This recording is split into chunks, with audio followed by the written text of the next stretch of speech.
नमस्कार साथियों। कोलकाता केस में जो सीसीटीवी फुटेज हम आपको दिखा रहे हैं वह आपके होश उड़ा देगा। इस वीडियो में आप स्पष्ट रूप से देख सकते हैं कि दो तीन लोग कैसे वारदात को अंजाम दे रहे हैं। यह फुटेज कई दिनों से खुफिया जगह पर छिपा कर रखी गई थी और अब यह मामला लगातार गंभीर होता जा रहा है। अदालत में संजय रॉय के बयान से साफ हो गया है कि कोलकाता अस्पताल कांड में एक से अधिक लोग शामिल थे। संजय ने अनजाने में एक ऐसा खुलासा कर दिया है जिससे यह स्पष्ट हो गया कि डॉक्टर की बेटी के साथ हुई घटना में वह अकेला नहीं था। अब सीबीआई का शक धीरे धीरे हकीकत में बदल रहा है और जांच की दिशा उन जगहों तक पहुंच रही है जहां तक कोई सोच भी नहीं सकता था। इस अपराध को बेहद चालाकी और योजनाबद्ध तरीके से अंजाम दिया गया था। अब ऐसे बड़े नाम सामने आ रहे हैं जिनकी कल्पना भी मुश्किल है। ये वही लोग हैं जो इस केस को बंद कराने के लिए अपनी पूरी संपत्ति, ताकत और रसूख का इस्तेमाल कर रहे हैं। गवाहों को खरीदा जा रहा है, सबूत मिटाए जा रहे हैं। जिस जगह पर यह खौफनाक वारदात हुई थी वहां रिनोवेशन के नाम पर सभी सबूतों को नष्ट कर दिया गया, लेकिन इसके बावजूद सीबीआई के हाथ एक बड़ा सबूत लग चुका है जो इस केस को एक निर्णायक मोड़ पर ले जा सकता है। वह सबूत जब आपको मैं दिखाऊंगा तो आप बिल्कुल परेशान हो जाएंगे।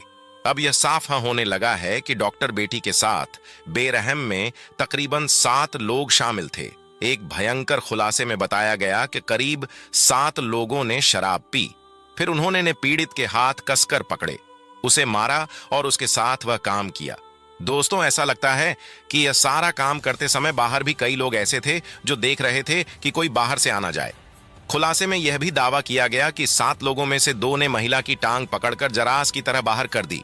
फिर संजय को बुलाया गया, लेकिन यह तो कुछ भी नहीं है। आगे ऐसे ऐसे खुलासे हुए जिसके बाद यह साफ हो गया कि यह काम अकेले संजय का नहीं था, बल्कि इसमें कई लोग शामिल हैं। अब प्रिंसिपल समेत 7 लोगों का बचना नामुमकिन है। यह सब कुछ जानेंगे विस्तार से। लेकिन दोस्तों, डॉक्टर बेटी के लिए कमेंट बॉक्स में एक बार justice for Kolkata female doctor जरूर लिख दें। दोस्तों, वीडियो को लाइक और चैनल को सब्सक्राइब करें।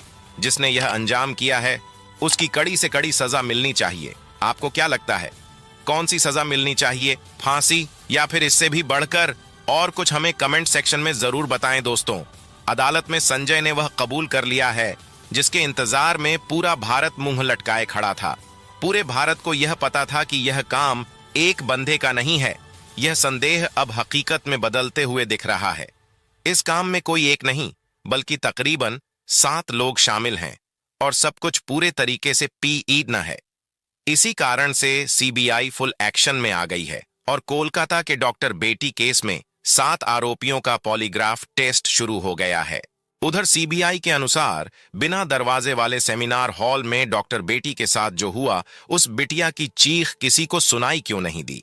इसका मेन कारण पूरी तरह से दरिंदे सिक्योरिटी में थे। उनको यह भी भरोसा था कि उनके आदमियों के रहते हुए कोई अंदर नहीं आ सकता। अब सीबीआई यह जानने की कोशिश कर रही है कि अपराध को बिना किसी बाधा के कैसे अंजाम दिया गया। क्या कोई व्यक्ति हॉल के बाहर निगरानी कर रहा था? सीबीआई यह भी देख रही है कि सेमिनार हॉल से कोई चीख या फिर शोर क्यों नहीं सुनाई दिया।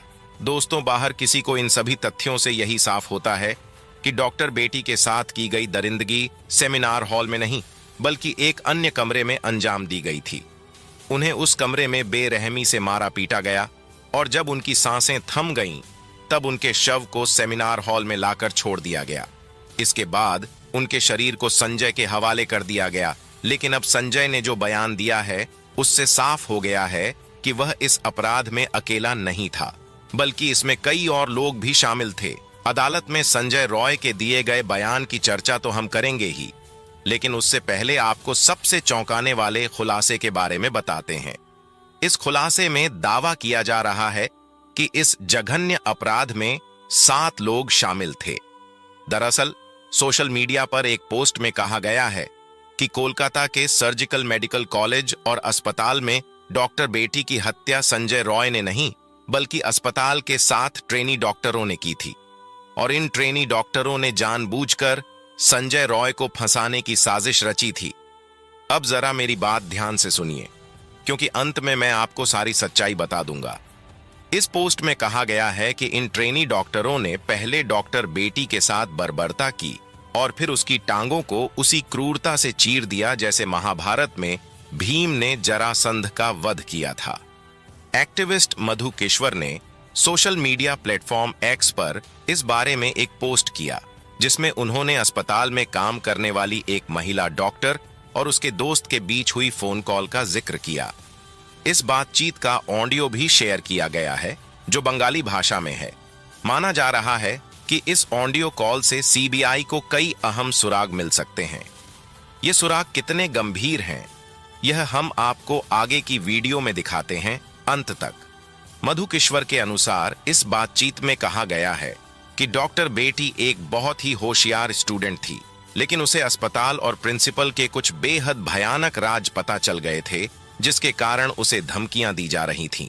उसे अपनी थीसिस पूरी नहीं करने दी जा रही थी, सत्काती थी, लेकिन इसके बावजूद भी डॉक्टर बेटी डरी नहीं। उसने का विरोध किया और कहा कि अगर उसे परेशान किया तो वह अस्पताल की काली करतूतों को उजागर कर देगी, जिसके बाद पिछले 6 महीने से उसे लगातार परेशान किया जा रहा था। उसे बिना रुके 26 घंटे की नाइट शिफ्ट पर रखा जा रहा था और उस पर भारी काम का प्रेशर डाला जा रहा था। सीनियर पीजीटी और अन्य लोग भी इस बात से वाकिफ थे कि प्रिंसिपल और उंडा ग्रुप नेक्सस का इस स्टूडेंट पर कितना दबाव है। इस बात से साफ है कि प्रिंसिपल समेत पूरा अस्पताल उस महिला के खिलाफ खड़ा था, क्योंकि वह सच और न्याय के लिए झुकने को तैयार नहीं थी। इस सब के बावजूद वह लड़की अपने स्टैंड पर अडिग रही। 9 अगस्त 2004 की रात इन सभी ने मिलकर उसके खिलाफ साजिश रची। पोस्ट में बताया गया कि डॉक्टर बेटी के साथ वह सब करने से पहले पूरा प्लान बनाया गया। यह अब तक का सबसे खौफनाक खुलासा है और सीबीआई इसी के आधार पर जांच आगे बढ़ा रही है।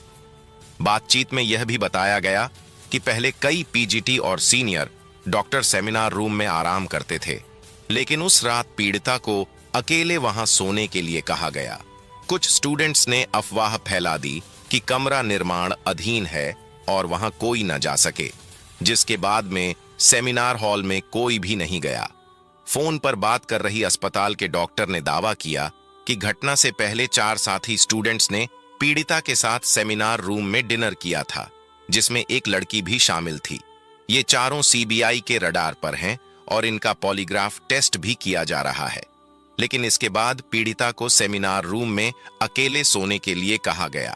बातचीत में यह भी बताया गया कि करीब 7 लोगों का एक ग्रुप नीचे गया और शराब पी। फिर उन्होंने पीड़िता के हाथ कसकर पकड़े, उसे मारा और उसके साथ वो सब किया। इस वारदात में एक महिला इंटर्न ने भी मदद की। खुलासे में यह भी दावा किया गया है कि उसमें से 2 ने पीड़िता के पैर पकड़कर जरास की तरह अलग कर दिए, जिससे उसकी पेल्विक की हड्डियां टूट गईं। उन्होंने उसकी कोलर बोन को भी तोड़ दिया और फिर उसे उल्टा लिटाकर उसके ऊपर जूतों से रदा। फिर उसके सिर को इतने बुरे तरीके से कुचला गया कि उसकी खोपड़ी फट गई। इस तरह से 9 अगस्त की देर रात कोलकाता के अर्जिकल मेडिकल कॉलेज में डॉक्टर बेटी के साथ डीड की गई। देखिए, अगर यह सभी बातें सच हैं तो फिर सीबीआई को इन 7 लोगों के खिलाफ सबूत जरूर मिलेंगे और संजय के साथ इन 7 को भी कड़ी से कड़ी सजा मिलेगी। इसके बाद जब यह सभी लोग वारदात को अंजाम देकर सीढ़ियों से नीचे उतर रहे थे तो संजय रॉय को देखा, जो ग्रुप डी के दूसरे कर्मचारियों के साथ शराब पी रहा था। इन डॉक्टरों ने संजय से कहा कि सेमिनार रूम में जाओ, वहां तुम्हारे लिए एक लड़की है। इसके बाद संजय ने डॉक्टर बेटी को पड़ा हुआ पाया और उसके साथ काम किया, ताकि उसका लिक्विड भी उन 7 मर्दों के लिक्विड के साथ में डॉक्टर बेटी के शरीर में चला जाए। सुबह उस बिटिया का शरीर मिला। इसके बाद देश भर में डॉक्टरों ने विरोध प्रदर्शन किया।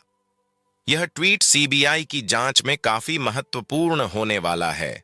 माना जा रहा है सीबीआई ने भी 7 लोगों को रडार पर लिया हुआ है। कोलकाता के इस केस में 7 आरोपियों का पॉलीग्राफ टेस्ट शुरू हो गया है। मुख्य आरोपी संजय रॉय का टेस्ट जेल में ही हो रहा है।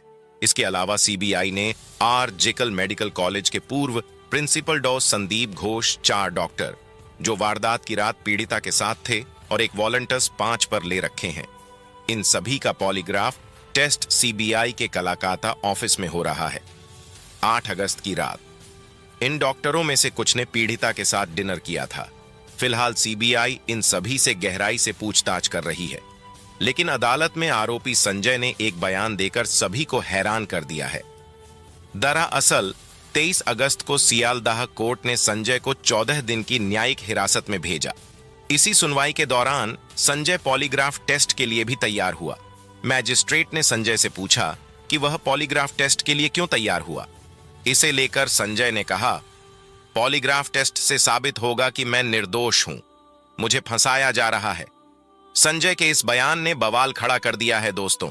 बवाल का भी रीजन है, क्योंकि वहां पर ऐसे ऐसे करनामे किए गए थे जो कि सब वीडियो में दिख गए हैं, क्योंकि वह खुद को निर्दोष बता रहा है। इसका मतलब साफ है कि इस कांड में कई लोग शामिल हैं। इसी कारण सीबीआई फुल एक्शन मोड में आ चुकी है। सीबीआई का मकसद इन कर्मचारियों के बयान को जांचना है, क्योंकि सीबीआई बाकी मेडिकल रिपोर्ट्स जैसे कि पीड़िता के शरीर से लिए गए बाकी सबूतों को सीधे तौर पर घटना से जोड़ने में नाकाम रही है। दोस्तों, आपको बता दें कि पुलिस इन्वेस्टिगेशन के दौरान जो कुछ भी सबूत छुपाए जा सकते थे, मिटाए जा सकते थे, वह सब किया गया। बड़े बड़े लोग, बड़े पैसे वाले लोगों ने इस केस को दबाने की खूब कोशिश करी, लेकिन जब से यह केस सीबीआई के हाथ आया है तब से उनके भी पसीने छूट गए हैं। मगर सीबीआई को कुछ सबूत हाथ नहीं लग रहे, क्योंकि उन्हें पहले ही मिटा दिया गया।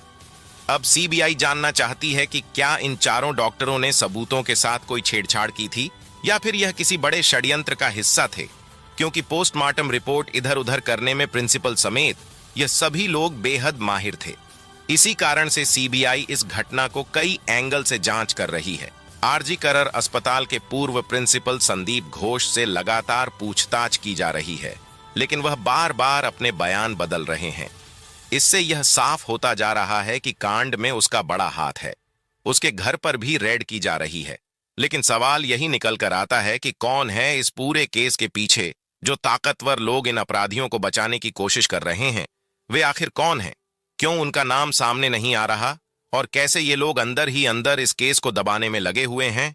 सीबीआई इस मामले की तह तक पहुंचने के लिए सीसीटीवी फुटेज की बारीकी से जांच कर रही है। अस्पताल के सेमिनार हॉल के दरवाजे की चिटकनी कई दिनों से टूटी हुई थी, और यह बात सबको पता थी। इसी वजह से जब डॉक्टर रात 2 से 3 बजे के बीच हॉल में गईं, तो दरवाजा ठीक से बंद नहीं कर पाईं।